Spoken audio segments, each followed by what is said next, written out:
cuénteme un poquito cómo el dengue afecta el sistema nervioso, ¿verdad? Creo que por ahí vamos a comenzar de manera muy Quizás, directa, ¿no? Ernesto, me gustaría, para poder contextualizar en sí qué es el dengue y cómo es que invade para llegar hasta el sistema nervioso central. El dengue es una enfermedad que se transmite a través de un virus, de un zancudo, que es el vector Aedes aegypti, que tiene que precisamente picar, llamemos en términos salvadoreños, a una persona que esté infectada con el virus del dengue para que éste pueda tener la capacidad de transmitirlo y picar a una persona sana, cuyo periodo de incubación andan alrededor de 4 a 7 días. En esos momentos vienen los síntomas típicos de un dengue, llamémosle clásico, o si quieren llamémosle un dengue leve, ¿verdad? Como podemos ver ahí, existen 4 tipos de serotipos que puede ser del virus del dengue: dengue 1, dengue 2, dengue 3 y dengue 4 virus. Y recientemente se ha descubierto ya el virus 5 en chimpancé, que todavía está, dijéramos, en investigación. Sí. Cualquiera de estos puede infectar a un ser humano. ¿Cuáles son los factores que contribuyen precisamente a esa, digamos, categorización, como usted muy bien la ha descrito? Porque creo que no habíamos tenido la oportunidad de visualizar de manera muy, digamos, en imágenes lo que usted nos ha presentado esta mañana, doctor. Sí. Bueno, ¿Qué factores contribuyen a ese aumento? Digamos, ¿cuáles son las diferencias que existen a la hora de poder establecer si esto es una simple enfermedad o es que verdaderamente tengo? Bueno, tenemos que partir de algo, Ernesto, que hoy ahorita el país, El Salvador, es un país endémico. Ajá. Endémico quiere decir que aquí vive siempre el virus el zancudo, vive siempre. Pero ya cuando tenemos brotes tan agudos como lo que hoy día están sucediendo, es lo que se llama hiperendemia. Y entonces eso nos quiere decir que el virus tiene algunas características. Incluso, por ejemplo, en el 2018, Ernesto, había 500,000 casos y en el 19 hubo 3 millones, una exponencial aumento. Y se preguntan a qué se debe, y casi todos se lo adjudican a un exceso de población, a carencia de medios preventivos y también al clima que está viendo ahora, lo que se llama factores del calor, altas temperaturas, que eso hacen que el virus se prolifere. Entonces, principalmente, ¿dónde es que el zancudo, la hembra, pone los huevos ya una vez se ha infectado de un ser humano? En depósitos de agua. Por lo tanto, casi a pesar de que el sistema de salud está haciendo lo suyo, fumigando, dando abate en los depósitos de agua, también es necesario que la comunidad, nosotros nos hagamos responsables en nuestros hogares, vaciando recipientes de agua, maceteros, donde comen nuestras mascotas. A veces llegan unos pajaritos, esa agua hay que estarla cambiando periódicamente, porque ahí es donde deposita los huevos la hembra. Es hembra, la hembra del zancudo. Entonces ya una vez el paciente ya adquiere eso, vienen las complicaciones. Entonces, ¿en qué momento se afecta el sistema nervioso? Realmente, Ernesto, el virus, una vez llega y pica, se reproduce en el sistema linfático, en el vaso, en los ganglios, y ahí sale a todo el torrente sanguíneo, lo que se llama viremia. Y la viremia quiere decir en toda la sangre, y usted comprenderá que en todo nuestro organismo hay sangre. Por lo tanto, no existe ninguna parte de nuestra economía que no se vea afectada con el virus, incluyendo el corazón, da una pericarditis, a nivel pulmonar da un derrame pleural, y todo esto lo estoy comentando cuando ya estamos entrando a una etapa de gravedad del dengue. La otra cuestión es, por ejemplo, el paciente también empieza a tener somnolencia, puede tener afección tanto directa o indirecta del sistema nervioso central. Vamos a suponer un paciente que empieza a tener bajas plaquetas porque el virus ataca la médula ósea donde se producen todas las células de nuestro organismo, plaquetas, linfocitos, por lo tanto vamos a tener una leucopenia baja, plaquetas bajas, y eso predispone precisamente, como sabemos nosotros, que las plaquetas son como, llamémosle, el pegamento que hace que la sangre se coagule. Pero al haber bajas plaquetas, obviamente nos predispone a sangrado. Sí. Y es donde vamos entrando al caso del dengue grave. Es importante saber cuando el dengue, a pesar de las características que puede ser un estado normal, crítico o ya en una situación de más delicadeza, cuando ya llega al sistema nervioso, ¿cuál es la reacción? Y a eso lleguemos también a pensar el famoso dengue hemorrágico, que creo que es otra categorización, ¿no? Bueno, lo primero que tenemos que hacer es, por ejemplo, el dengue, llamémoslo clásico, prácticamente no necesita específicamente una atención médica. El problema es que hay que identificar cuando este dengue clásico se está transformando en hemorrágico.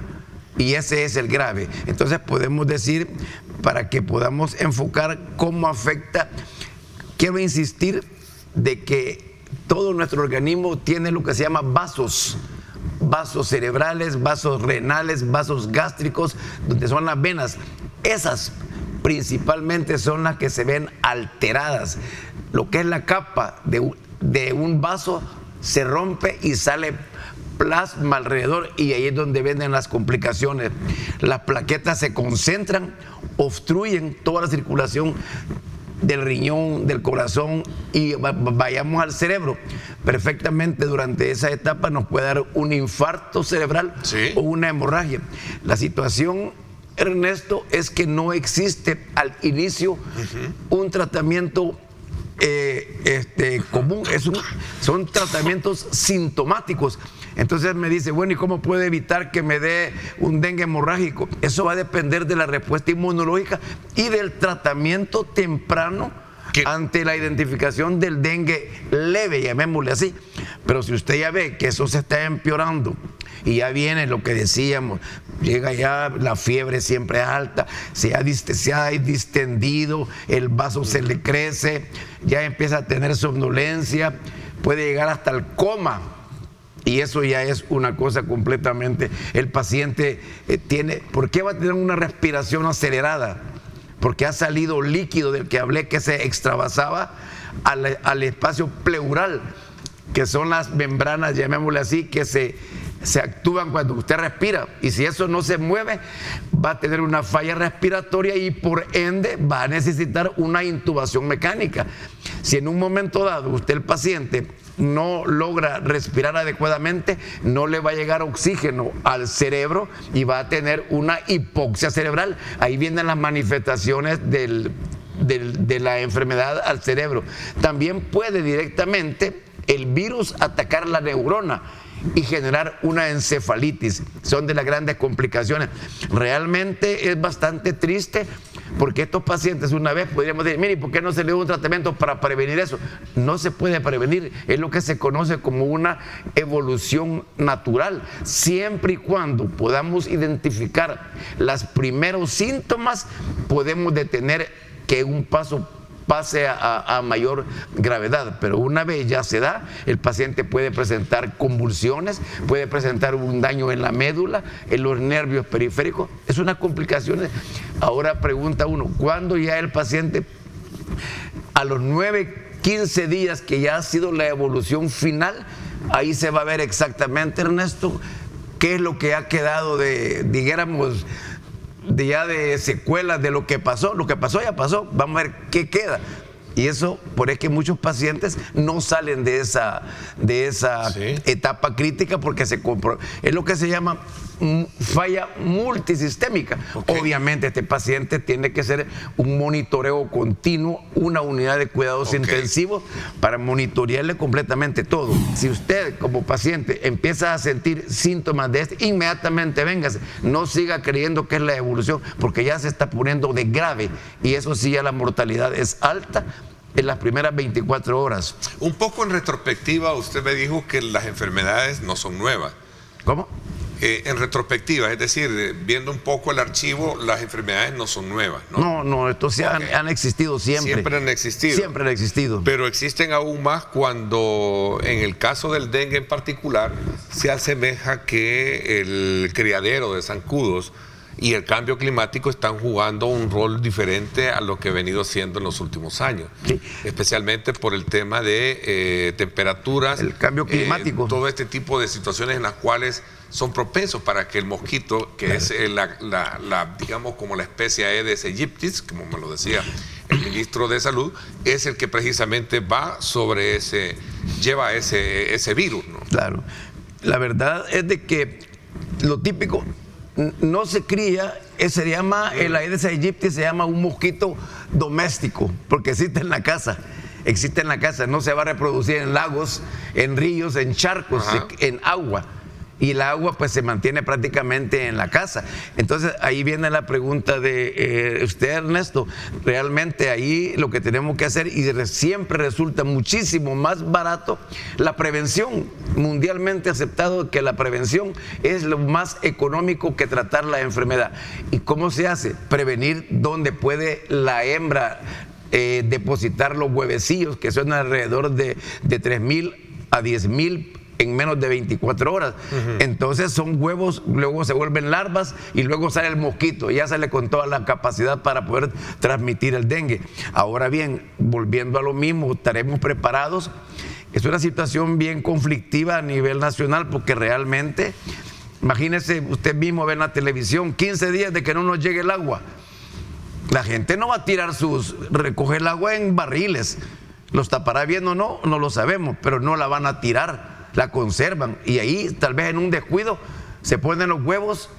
Pero entonces es un problema nada más dijéramos de salud. Y le voy a decir una de las cosas: la maestría que yo tengo de gestión hospitalaria, no existe en el mundo un sistema de salud que sea 100% efectivo. Llámese Londres, llámese Estados Unidos, que son las máximas, siempre tienen deficiencias, no pueden cubrir el 100%. Y eso que son países, dijéramos, altamente desarrollados, no nosotros que supuestamente estamos en vías de desarrollo, que eso es un tema muy discutido aparte, que subdesarrollo o estamos en desarrollo o estamos subdesarrollados. Ese es otro punto que sería otro tema. Pareciera ser que ya el presidente ha comenzado a dar las primeras, medidas que buscan de alguna manera consolidar lo que en su momento, el 1 de junio, en la hora de su discurso de asumir el mandato, el segundo mandato, decía: vamos por recuperar el tema de la economía. Si bien es cierto, son medidas que tienen que ver con una coyuntura en la cual los precios de la canasta básica se han disparado. ¿Cuál es tu lectura con relación a este anuncio? Bueno, desde el punto de vista del anuncio, Ernesto, él dijo que son 6 fases. Prácticamente ayer, aprovechando este evento de la inauguración del data center, que está muy interesante y es parte de las fases del plan, él estaba lanzando prácticamente su plan económico. O sea, desde el punto de vista mediático, comunicacional, ahí había mucha información. ¿Sí? Dijo que eran 6 etapas, que esta etapa, la fase 1, la de los alimentos, que tiene que ver con la central de abastos de administración privada, que va a ser muy interesante porque las experiencias en otros países han sido de administración municipal, administración estatal, y tú lo planteabas ahí. Va a ser interesante ver cómo va a funcionar una central de abasto, o varias centrales de abasto, porque no estamos hablando de solo una, porque si no volvemos al mismo tema de la tiendona, sino que realmente... De la monopolización, exactamente, de esos cárteles que... buscar la redistribución del tema de alimentos. 2, el tema de los aranceles, que es la canasta básica ampliada, tiene una gran cantidad de productos, más todos los productos de insumos para la producción nacional. Ahí donde tú ves y el reto interesante de cómo se va a manejar el balance entre la importación de productos, importación de insumos y el tema de los productores locales, porque desde el lanzamiento de los agromercados, que van a ser sustituidos por estas centrales de abasto, hablaba de la oportunidad para la producción nacional. Eso creo que sin duda va a estar generando discusión, va a generar dudas, hay que ver cómo se implementa esa etapa, hay que ver qué es en detalle lo que lleva la propuesta enviada a la Asamblea Legislativa, cuando se escuchen a todas las inquietudes de los sectores que están en la sintonía con el tema de la dinámica económica. La fase 2, él planteaba el tema de tecnología. Ahí estaba inaugurando una inversión de 30 millones de dólares. Estamos hablando de un data center de certificación mundial, el segundo más grande en la región, según estuve leyendo un poco. Es un paso importantísimo para el desarrollo tecnológico, el tema de software. Y sobre todo también de beneficio para muchas empresas que necesitan tener seguridad y garantía a la hora de resguardar sus datos y todo. Acuérdate que el tema de la ciberseguridad nos ha dado bastante dolor de cabeza en los últimos días. Me parece que fue un buen punto elemental el que tú planteas, el hecho de la instalación de esta nueva empresa en el mercado, ¿no? Y que tiene, digamos que tiene diferentes aristas este tema. Primero, el tema de la fase 2 del desarrollo tecnológico. Creo que aquí no hay mayor discusión en cuanto a lo positivo de la atracción de inversiones. Acuérdate que tenemos una ley de fomento de la innovación de tecnología que tiene un montón de incentivos que ya muchos están aprovechando. Creo que esta es una inversión muy grande, pero ha habido inversiones pequeñas. Estaba leyendo que han sido 22 empresas las que se han amparado en esta ley de fomento de innovación de tecnología, y creo que es un camino muy fuerte, muy ambicioso, y va a ser muy positivo para el país. Digamos, hay una especie de ansiedad que se corre en la población, y eso no me dejarás mentir. Sabes muy bien que nosotros los periodistas logramos calcar un poco y percibir qué es lo que realmente está predominando en el campo político, en el campo económico, en el campo social. Y es precisamente cuál es lo que puede venir por delante si queremos hablar de rescatar la economía salvadoreña. Este tema relacionado con el precio de los productos de la canasta básica representa coyunturalmente, y lo quiero acotar, un problema que se ha presentado hoy en día, pero que ha venido con características de crecimiento en los últimos años. Estadísticamente ahí está reflejado, que hace 5 años el precio era 1 y después se ha venido poco a poco, o hace 10, 15 años como tal. Que no es exclusivo nuestro, que no es inflacionario exactamente, mundial. El grado inflacionario así es. La diferencia entre el precio de importación y el de venta en el mercado salvadoreño es un punto también tangible, si lo queremos ver desde el punto de vista de lo restricto que debe de ser un mercado. Pero ¿qué estará pasando? Voy a ser fuerte en ese comentario, porque si tú dejas el libre albedrío para poner precios, ahí está el resultado, que anda disparado. Sí, es que ahí es donde tú compras en Guatemala. Tienes que ver el sistema de un whisky en $1, y aquí lo vienes a comprar por si decirte de así, punto a punto, si del productor en Guatemala, por el caso que estás citando, hasta el consumidor salvadoreño, hay que ver cuántos pasos da entre comprador, intermediario, otro intermediario, pero vendedor al detalle. Ya es un efecto puntual y restricto de control de precios. Sí, yo creo que esa fase 1 requerirá toda una dinámica compleja de supervisión de la ejecución, el tema de la dinámica nacional también, porque en este tema de los alimentos tú ves un entorno productivo muy complejo. Es decir, hay una preocupación por el tema de la importación de alimentos, pero vemos que hay también en la lista, y hay que ver la lista final, no conozco el detalle, pero he estado leyendo también algunos medios sobre la importación de insumos para el ganado, por ejemplo, y para la cierta producción de fertilizantes. Y ahí está de por medio todo el tema de la discusión. Esa fase 1, yo creo que va a ser ampliada en la discusión, porque es alimentos, producción, el tema del agro, la agroindustria, el desarrollo y el rescate de la agronomía, de la agricultura local. Hay una complejidad en esa fase 1 que tiene que ver no solamente ese punto específico de los precios de los alimentos. Creo que habrá que ver en el camino cómo se desarrolla, y hay que ver los aportes Hay que ver los mecanismos, hay que ver la supervisión. Aquí la Defensoría del Consumidor debe estar constantemente supervisando este tema de los precios de los alimentos, no solamente en una crisis puntual, sino que debe estar constante. Y para estar constante hay que estar metido en el sistema y entenderlo cómo funcionan.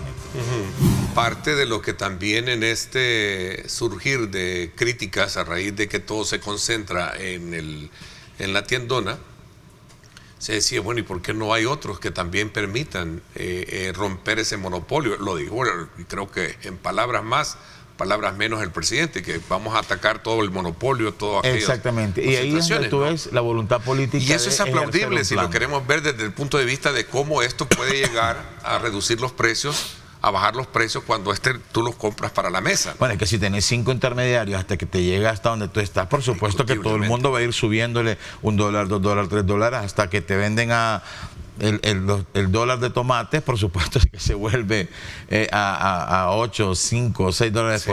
por 5 o 6 tomates por dólar. Local? ¿Cómo se sentirá el productor local? Habrá que escucharlo. Digo, desde el punto de vista de que sí, hay incentivos para la importación, viene más barato, pero ¿y mi producción local?